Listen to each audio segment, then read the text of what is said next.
দেশবাসীকে কাঁদিয়ে চিরবিদায় নিলেন বেগম খালেদা জিয়া। দর্শক, এভারকেয়ার হাসপাতালের সামনে আছেন সহকর্মী পার্থ সাহা। সরাসরি যুক্ত হচ্ছি তার সাথে।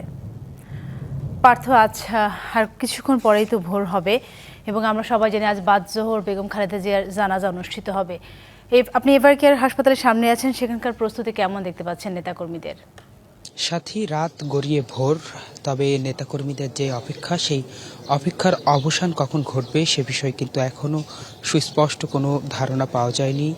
জানেন, দীর্ঘ 1 মাসের বেশি সময় ধরে বিএনপি চেয়ারপারসন বেগম খালেদা জিয়া অসুস্থ শরীর নিয়ে রাজধানীর এই এভারকেয়ার হাসপাতালটিতে কিন্তু ভর্তি ছিলেন। অবশেষে 30 ডিসেম্বর তার যে মৃত্যুর খবর সেটি ছড়িয়ে পড়ার পর এভারকেয়ার হাসপাতালের যে এরিয়াটি, সেই এরিয়াতে কিন্তু নেতাকর্মীদের যে উপস্থিতি সেটি কিন্তু আসলে বলে দিচ্ছে প্রিয় নেত্রীর যে শেষ নিঃশ্বাস ত্যাগ এবং তাকে শেষবারের মতো একবার দেখার যে আগ্রহ, সেই আগ্রহ থেকে কিন্তু নেতাকর্মী এখানে উপস্থিত হয়েছে। আমার ঠিক দুই পাশে লক্ষ্য করলে দেখতে পাবেন এখানে কিন্তু নেতাকর্মীর যে ভিড় সেটি আসলে বলে দিচ্ছে যে বিএনপির চেয়ারপারসন বেগম খালেদা জিয়ার প্রতি সাধারণ মানুষ এবং যারা বিএনপির রাজনীতির সঙ্গে যুক্ত তাদের অবস্থা। আমার বাম পাশে যিনি রয়েছেন, আমি আসলে শুরুতে তার সাথে একটু কথা বলবো।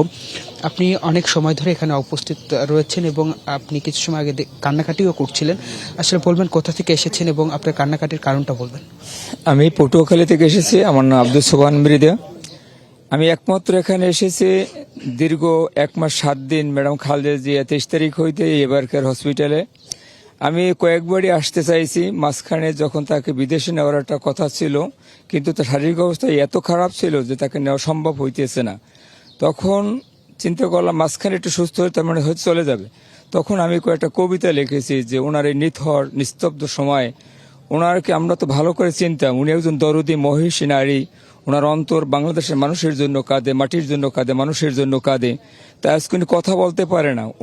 ওনার দিকে একটু, ওনার অসুর দিকে চেয়ে আমি চিন্তা করলাম ওনার কথাটা যদি আমি আমার ভাষায়, আমার কবি কলমে যদি লিখতে পারি তাহলেই আমার জীবনের সার্থকতা। তাই আমি কবিতা লিখেছি এবং সেগুলি আমি পাঠ করেছি। আজকে চিন্তা করলাম আরেকজনের সঙ্গে আসলে আমরা একটু কথা বলতে চাই।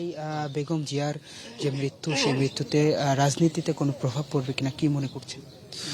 আসলে আমাদের মা, গণতন্ত্রের মা, তিনি এই বাংলাদেশকে সোনার রূপে উপহার দিতে চেয়েছিলেন বাংলার মানুষকে। তিনি একজন বাংলার নক্ষত্র, সেই নক্ষত্রের বিদায় হয়েছে এবং এই অপূরণীয় ক্ষতি। মা নেই তো পৃথিবীতে কেউ নেই, আর মা হলো পৃথিবীর শ্রেষ্ঠ আপনার এই আমানত স্বরূপ মায়ের কাছে সন্তান। এই মায়ের অভাব কোনোদিনই পূর্ণ হওয়ার নয় এবং পূরণ হবে না। আর আমাদের এই নেত্রী, আমাদের মা, তিনি আপসীন ছিলেন। তিনি এই বাংলার মা ও মাটি মানুষের সাথে মিশেছিলেন। তাদের কথা বলছেন। আমি গত 2 দিন যাবৎ এখানে অবস্থান করতেছি।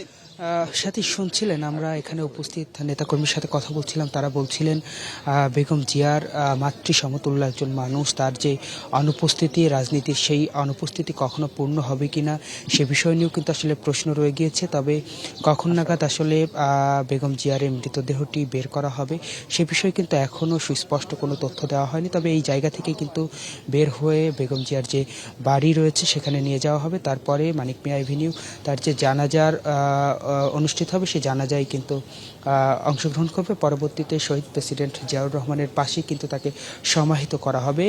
এই ছিল সাথী আমার কাছে এভারকেয়ারের সামনে থেকে বর্তমানে সর্বশেষ। পার্থ, অসংখ্য ধন্যবাদ আপনাকে। তো নতুন এবং ফিরে আসা গ্রাহকদের জন্য নগদে চলছে ক্যাশব্যাক সহ প্রতিদিন হাজারো উপহার জেতার সুযোগ। হবে আশা আর ফেরা, সারপ্রাইজ সেরা। রাজধানী জিয়া উদ্যানে স্বামী শহীদ রাষ্ট্রপতি জিয়াউর রহমানের কবরের পাশে রাষ্ট্রীয় মর্যাদায় তাকে দাফন করা হবে।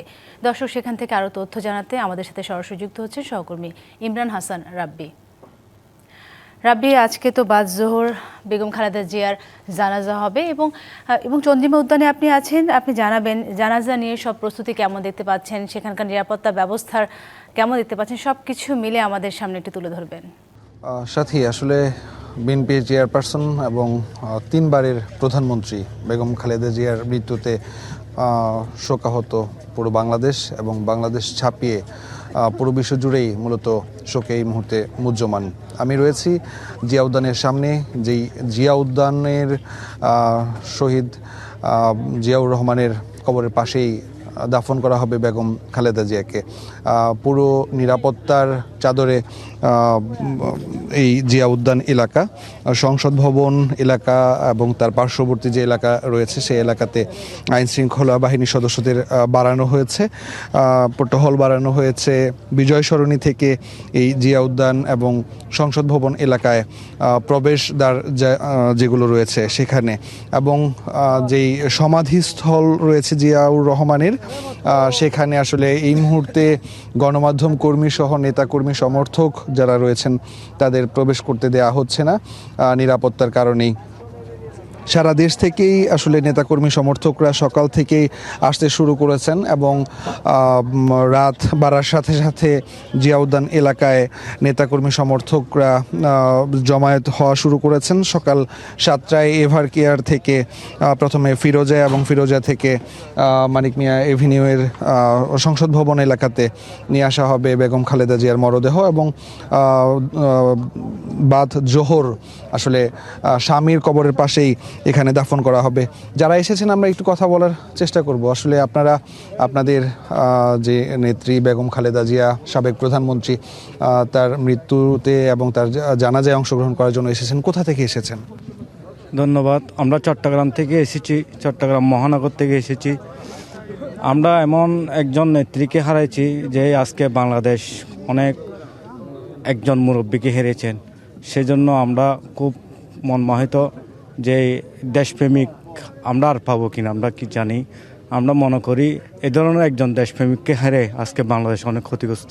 বিএনপি চেয়ারপারসনের জানাজায় এসেছেন, কোথা থেকে এসেছেন, কোন এলাকা থেকে? আমরা চট্টগ্রাম বাকুলিয়া থেকে এসেছি। আমরা যুবদলের কর্মী। আমরা খুব মর্মাহত। আমাদের দেশনেত্রী, আমাদের গণতন্ত্রের মা, আপসীন নেত্রী, আমাদের আবেগ, আমাদের অভিভাবককে আমরা হারাইছি। আমরা খুব ক্লান্ত, আমরা খুব অসহায় হয়ে পড়েছি। আমরা যাকে দেখে আমরা ছোট থেকে রাজনীতিক আদর্শ দেখে আমরা বড় হয়েছি, আজকে তাকে আমরা হারাইছি।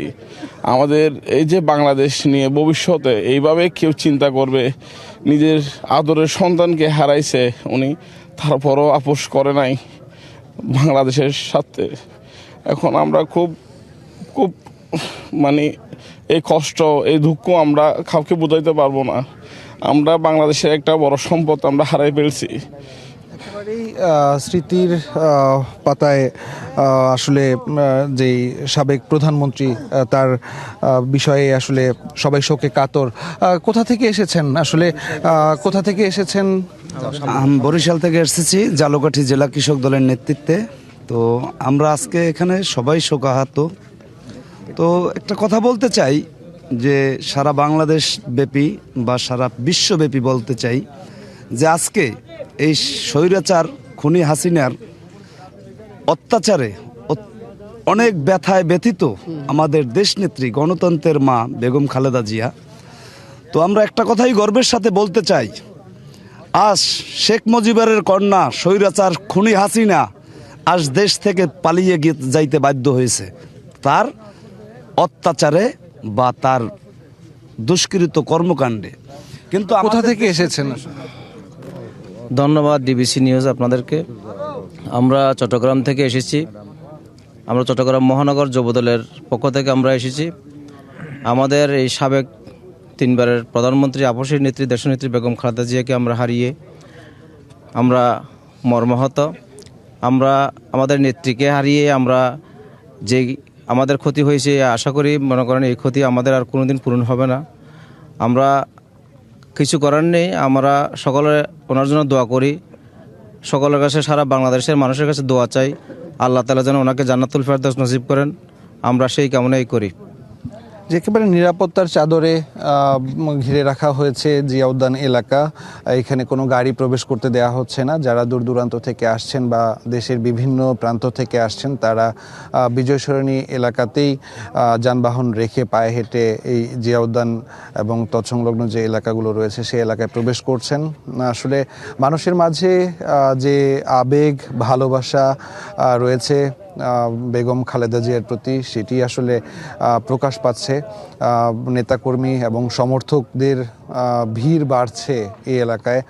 যদিও দুপুরের দিকে জানাজা অনুষ্ঠিত হবে, তারপরেও নিজের নেতৃত্ব এবং নিজের নেত্রীকে দেখার জন্য এক পলক দেখার সুযোগ হবে কি না সেটিও আসলে এখন পর্যন্ত খুব করে বলা যাচ্ছে না।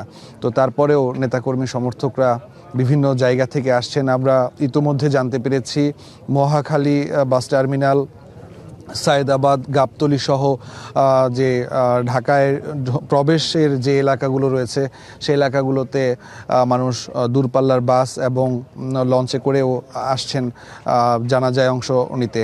আসলে আমরা এখানকার আইনশৃঙ্খলা বাহিনীর সদস্য যারা রয়েছেন তাদের সাথেও কথা বলেছি। ইতোমধ্যে আইনশৃঙ্খলা বাহিনীর পক্ষ থেকেও কঠোর নিরাপত্তা নেওয়া হয়েছে, 4 স্তরের নিরাপত্তা নেওয়া হয়েছে বলেও আসলে আমরা জেনেছি। আসলে এক গৃহবধূ থেকে বিশ্ব রাজনীতির মঞ্চে 3 বারের প্রধানমন্ত্রী হওয়া এমন মানুষের বিদায় আসলে সবাই শোকে মুহ্যমান। এই ছিল সাথী আমার কাছে জিয়া উদ্যান থেকে সবশেষ খবর। রাব্বি, অসংখ্য ধন্যবাদ আপনাকে।